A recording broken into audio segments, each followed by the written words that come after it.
Sasa bwana, leo mjenzi wa nyumba, tunataka tukufundishe kidogo kuhusiana na faida na hasara.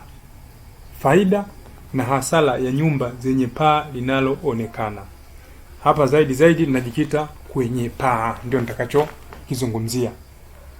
Haya mapaa ya aina hii ndiyo kiini cha ujenzi wa nyumba toka miaka mingi sana baada ya binadamu kugundua ujenzi.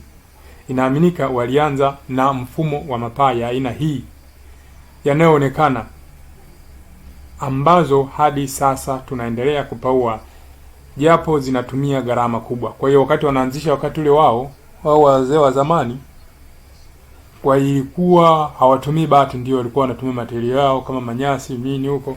Kila sehemu waligundua vifaa vya kuwezekea, lakini sisi tunatumia bati. Kwa hiyo tunaendelea na somo letu tukizungumzia bati.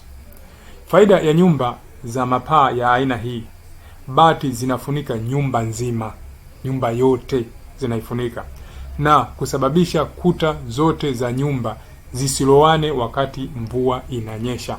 Kwa maana hiyo, mvua hata ikinyesha inakuwa hainyeshewi zile kuta zake, kwa sababu bati limefunikwa. Labda ya upepo inaweza kunyeshewa kidogo, kiwangi kidogo kwa chini.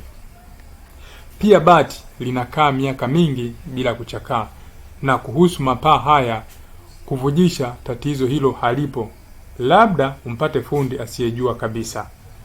Maana kuna mafundi wengine hata upigaje msumari kidogo tena ni changamoto. Kwa muonekano wa macho utaonekana limekaa vizuri, lakini ukienda kukagua msumari yote unakuta ina matatizo, inahitajika kurudia tena. Hivyo yani. Hasara ya nyumba za mapaa ya aina hii: material. Mapaa ya aina hii, material kama vile mbao za kenchi pamoja na papi zinatumika mbao nyingi. Wakati tunapigilia kenchi na papi huwa inatumika mbao nyingi. Pia bati nazo zinatumika nyingi. Pia misumari nayo inakuwa mingi kwa sababu bati zitakapotumika nyingi, ujue na misumari yake itatumika mingi, na mbao zinapotumika nyingi, ujue na misumari ya kupigia kwenye mbao itatumika mingi. Pia vile hata gharama za ufundi zinakuwa kubwa, hivyo hupelekea mapaa ya aina hii kuwa gharama zake kuwa kubwa. Gharama za mapaa hii zinakuwa kubwa kwa sababu kila kitu unatumia pesa nyingi kununulia. Ina maana mbao utatumia kutumia pesa nyingi, bati utatumia kutumia pesa nyingi, misumari pia utatumia kutumia pesa nyingi. Hata fundi utamlipa pesa nyingi. Tena kwenye mazingira yenye upepo mkali, hii sasa hasara. Kwenye mazingira ya upepo mkali au kukiwa na vimbunga, ni rahisi paa la aina hii kuwezuliwa na upepo au kimbunga. Yaya huwa ni rahisi sana kama tahadhari hazikuchukuliwa au fundi hakuwa makini kuhakikisha anaweza kudhibiti swala au tatizo kama hili lisitokee. Isitoshe, ikiwa umepiga bati mbaya kwa maana kwamba naweza kawa za rangi mbaya au bati zilizotumika tayari zina kutukutu, yaani vyovyote vile ambavyo mtu kiangalia unaona hii bati hapana, hii mbaya hii. Unaona, au fundi kakosea kupigilia, muonekano wote wa nyumba utakuwa mbaya sana, kwa kuwa paa linaonekana likiwa baya, linaonekana ile paa. Kwa mtu akiangalia anaona pale nyumba hamna kitu pale. Aidha fundi kazingua au wewe mwenye nyumba umezingua. Hiyo vyote vitaangaliwa.